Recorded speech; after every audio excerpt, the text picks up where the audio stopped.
부모님 어제 뭐 보셨어요?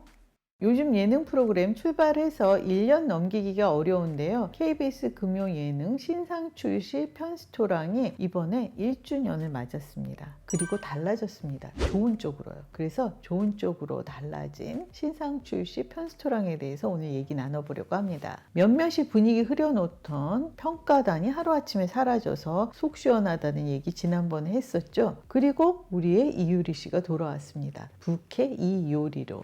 채널A 드라마 거짓말의 거짓말이 지난달에 종영하면서 편스토랑으로 귀환한 건데요. 거짓말의 거짓말 이 드라마 마지막 회가 8%대 시청률을 올렸으니까 채널A 드라마로는 아주 선전한 셈이죠. 이유리 씨에게 연기는 온 상태인 것 같고요. 그리고 요리는 오프 상태인 것 같습니다. 요리 연구로 충전을 하고 있는 거죠. 이번에는 아예 작업실까지 새로 마련했더라고요. 이제 신박한 요리들을 많이 구경하게 될 것 같아요. 이유리 씨가 돌아오면서 편스토랑 라인업이 아주 짱짱해졌습니다. 그동안에 이게 집자랑인지 인맥자랑인지 모를 어정쩡한 설정들로 시청자의 눈총을 사는 장면이 꽤 많았는데 이유리 씨가 돌아오면서 제대로 요리 대결에 집중할 것 같더라고요. 1주년 특집에만 해당되는 건지 모르겠는데 스튜디오 안에서 요리 대결을 하는 식으로 설정이 바뀌었습니다. 예전에는 도전자의 조리법대로 누군가가 뒤에서 만들어줬잖아요. 이제 누가 알려준 어딘가에서 가져온 조리법으로 대결을 할 수 없게 됐습니다. 이제 진짜 제대로 된 요리 대결이 시작되는 거죠. 이유리 씨와 류수영 씨가 나란히 서서 칼질하는 장면을 보고 있으니까 이제 프로그램에 생기 윤기가 더해진 느낌이라서 아주 반가웠어요.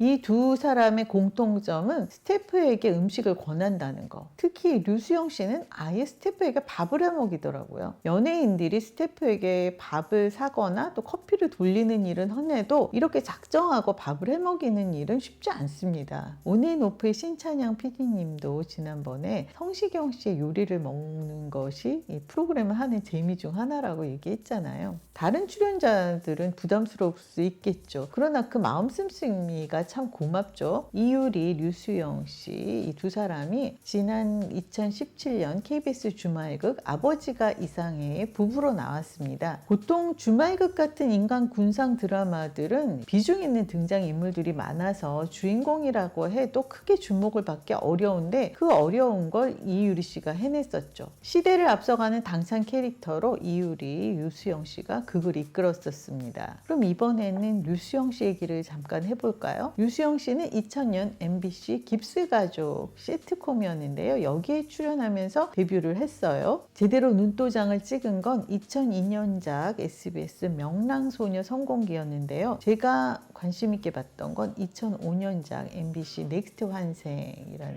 드라마에서 박예진 씨하고 절절한 로맨스 연기를 펼쳤었거든요. 그때 참 인상적이었어요. 그 후 다양한 작품을 했는데 사실 맞춤업, 인생 캐릭터를 만나지는 못했다는 생각이 듭니다. 작품 운이 좋은 편이 아니라고 늘 제가 아쉽게 여기고 있어요. 명랑소녀 성공기를 비롯해서 주로 냉철하고 잔혹한 배역을 맡아왔는데요. 그 중에서도 지난해 방송된 MBC 슬플 때 사랑한다 이 드라마는 정말 유구무원이었습니다. 박하나 씨가 성형수술을 해서 박한별 씨가 되고 변신한 박한별 씨를 유수영 씨, 지연우 씨가 동시에 사랑한다. 그런 이제 말도 안 되는 얘기였어요.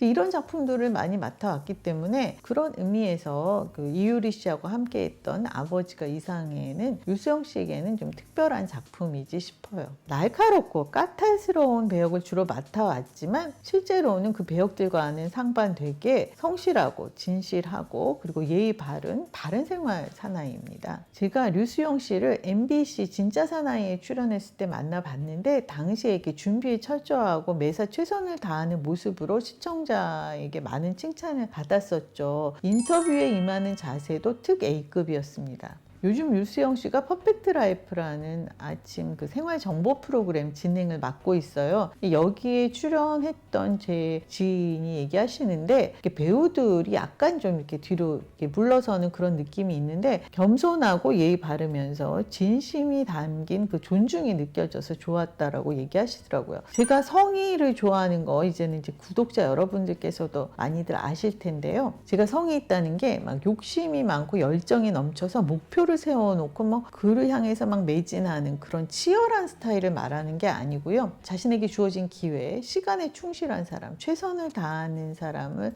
저는 좋아하고요.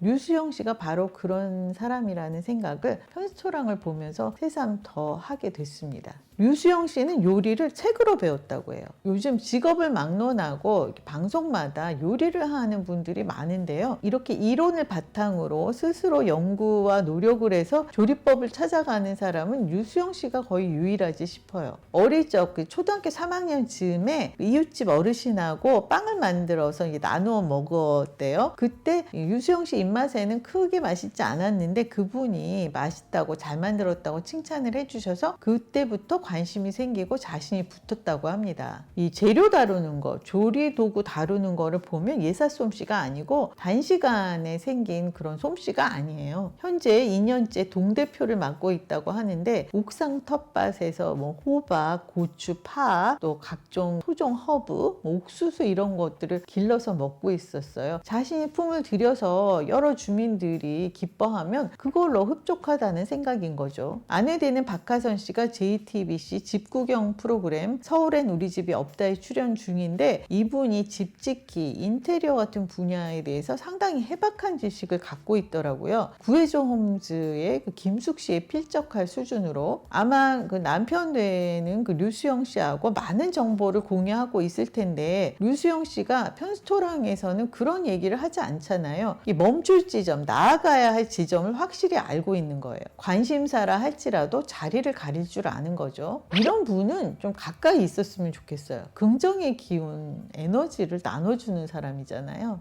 남도 그렇게 느끼는데 하물며 아내, 특히 아이들은 어떻겠어요. 바르게 걸으려고 노력하는 아버지를 갖고 있다는 거. 이유리 씨 대 류수영 씨의 요리 대결. 이유리 씨는 불어도 맛있는 뿔면을 가지고 나왔고요. 그리고 류수영 씨는 그 전에 보여줬던 돼지 등뼈를 우린 국물에 두유를 섞어서 만든 감탄면을 들고 나왔습니다. 승자는 감탄면이었어요. 그런데 평가단이 이연복 셰프가 초대한 냉장고를 부탁해 셰프들이잖아요. 저는 왜 편의점 출시 제품에 냉장고를 부탁해 셰프들이 평가를 하러 나왔는지 모르겠더라고요. 셰프들이 편의점 음식을 먹을 것 같지 않은데 오유나 류수영, 이경규 씨가 접전을 벌인 끝에 이경규 씨가 복돼지 라면으로 1주년 특집 요리 대결의 승자가 됐습니다. 이분들이 모두 40, 50대 남성들이니까 아무래도 입맛이 뭔가 속을 풀어주는 시원한 국물이 더 땡기지 않겠어요? 편의점 권위자들을 심사위원으로 초대해 줄 수 없나요? 실제로 편의점을 애용할 다양한 구성의 젊은이라든가 또 그 김도균 씨, 토니안 이런 분들 편의점 마니아들이잖아요. 이런 분이 좀 심사위원으로 나왔으면 좋겠습니다. 그러나